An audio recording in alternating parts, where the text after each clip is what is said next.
আপনি যদি মনে করেন শুধু একটা ফেসবুক পোস্ট দিলেই এখন ভালো বিক্রি হবে, তাহলে আপনার জন্য একটা খারাপ খবর আছে। ডিজিটাল মার্কেটিং খুব দ্রুত পরিবর্তন হচ্ছে। AI, short form video, personalised advertising, social commerce সবকিছু মিলিয়ে আগামী কয়েক বছরে মার্কেটিংয়ের ধরন আরও বদলে যাবে। আজকে ভিডিওতে জানবেন 2026 সালে 10টি গুরুত্বপূর্ণ ডিজিটাল মার্কেটিং ট্রেন্ড, যেগুলো ব্যবসা, ফ্রিল্যান্সিং এবং অনলাইনে আয়ের ক্ষেত্রে আপনার জন্য গুরুত্বপূর্ণ হতে পারে। প্রথমত এবং সবচেয়ে বড় ট্রেন্ড হলো আর্টিফিশিয়াল ইন্টেলিজেন্স বা এআই। আগে একটি বিজ্ঞাপনের কপি, ছবি, ভিডিও বা মার্কেটিং প্ল্যান তৈরি করতে অনেক সময় লাগতো। এখন এআই ব্যবহার করে কয়েক মিনিটের মধ্যে এসব কাজ অনেকটাই করা সম্ভব।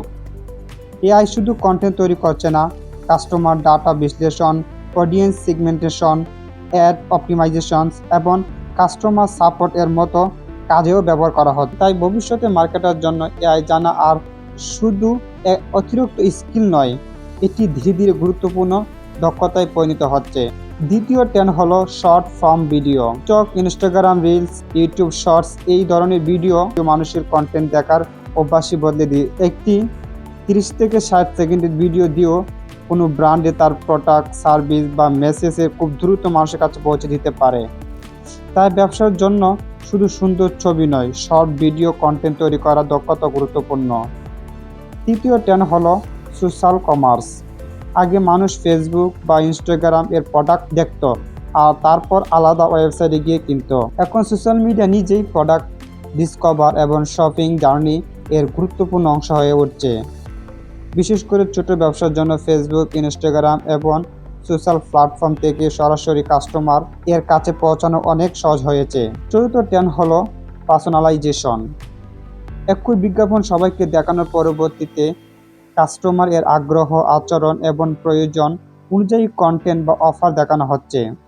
ধরুন একজন মানুষ শুধু মোবাইল গ্যাজেট নিয়ে আগ্রহী, তাকে যদি তার আগ্রহের প্রোডাক্ট দেখানো হয়, তাহলে সাধারণ বিজ্ঞাপনের তুলনায় সেটি তার কাছে বেশি রেলেভেন্ট হতে পারে।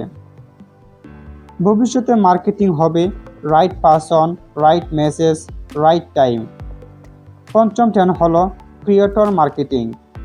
মানুষ শুধু ব্র্যান্ড এর বিজ্ঞাপন দেখতে চায় না, তারা বাস্তবে মানুষের রিভিউ, এক্সপিরিয়েন্স এবং রিকমেন্ডেশনকে গুরুত্ব দেয়। তাই ছোট ক্রিয়েটর বা নিশ ইনফ্লুয়েন্সারদের ব্যবহার করে মার্কেটিং করা অনেক ব্র্যান্ড এর জন্য কার্যকর হতে পারে। এখানে শুধু বড় ইনফ্লুয়েন্সার নয়, সঠিক অডিয়েন্সের কাছে পৌঁছাতে পারে এমন ক্রিয়েটর বেশি গুরুত্বপূর্ণ। ষষ্ঠ ট্রেন্ড হলো কনভারসেশনাল মার্কেটিং এবং ভয়েস আর্ট। মানুষ সার্চ ইঞ্জিন এ শুধু কয়েকটি কিওয়ার্ড লিখছে না, এখন তারা স্বাভাবিক ভাষায় প্রশ্ন করছে। এআই চ্যাটবট, কনভারসেশনাল এআই ব্যবহারও বাড়ছে। এর অর্থ মার্কেটের কন্টেন্ট এমনভাবে তৈরি করতে হবে যাতে মানুষ স্বাভাবিক প্রশ্নের সরাসরি এবং সহজ উত্তর পাওয়া যায়। সপ্তম ট্রেন্ড হলো ফার্স্ট পার্টি ডাটা। কাস্টমার তথ্য সংগ্রহের ক্ষেত্রে প্রাইভেসি এবং ডাটা সিকিউরিটি গুরুত্ব দিন দিন বাড়ছে। তাই website, email list, customer feedback, purchase history গুরুত্বপূর্ণ হয়ে উঠছে। আর ভবিষ্যতের জন্য অন্য প্ল্যাটফর্মের ডাটার উপর নির্ভর না করে নিজের কাস্টমার রিলেশনশিপ তৈরি করে অনেক বেশি গুরুত্বপূর্ণ হবে। অষ্টম ট্রেন্ড হলো inactive content. Poll, voice, calculation, inactive story বা কমেন্ট বেসড কন্টেন্ট এসব মানুষকে শুধু কন্টেন্ট দেখতে নয়, কন্টেন্টের সঙ্গে অংশগ্রহণ করতে উৎসাহিত করে। একজন কাস্টমার যত বেশি আপনার কন্টেন্ট এর সঙ্গে ইন্টারাকশন করবে, ব্র্যান্ডের সঙ্গে তার এঙ্গেজমেন্ট ও সুযোগও তত বাড়বে। নবম ট্রেন্ড হলো সার্চ এভরিওয়্যার। মানুষ এখন শুধু গুগলে সার্চ করে না, ইউটিউব, টিকটক, ফেসবুক, ইনস্টাগ্রাম এবং এআই টুলসের এ তথ্য খুঁজে। তাই ভবিষ্যতে এসইও শুধু ওয়েবসাইটের মধ্যে সীমাবদ্ধ থাকবে না। আপনার ব্র্যান্ড বা কন্টেন্ট যেখানে মানুষের সার্চ করতে পারে, সেখানে উপস্থিত থাকার বিষয়টিও গুরুত্বপূর্ণ হয়ে উঠবে। দশম এবং অত্যন্ত গুরুত্বপূর্ণ ট্রেন্ড হলো ডাটা ড্রাইভেন মার্কেটিং। আগে অনেক মার্কেটার অনুমানের উপর সিদ্ধান্ত নিতেন, কিন্তু এখন কোন অ্যাড কত ক্লিক পাচ্ছে, কতজন কাস্টমার হচ্ছে, কোন কন্টেন্ট বেশি এঙ্গেজমেন্ট পাচ্ছে, এসব ডাটা বিশ্লেষণ করে সিদ্ধান্ত নেওয়া যায়।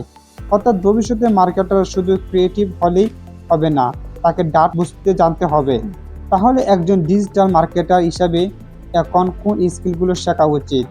প্রথমত এআই টুলস, দ্বিতীয়ত কন্টেন্ট ক্রিয়েশন, তৃতীয়ত ভিডিও মার্কেটিং, চতুর্থ ডাটা অ্যানালাইটিক্স এবং পঞ্চম হচ্ছে কমিউনিকেশন অ্যান্ড স্ট্র্যাটেজি।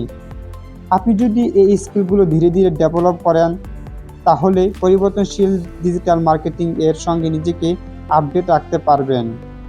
ডিজিটাল মার্কেটিংয়ের সবচেয়ে বড় সত্য হলো এখানে পরিবর্তন কখনোই থেমে থাকে না।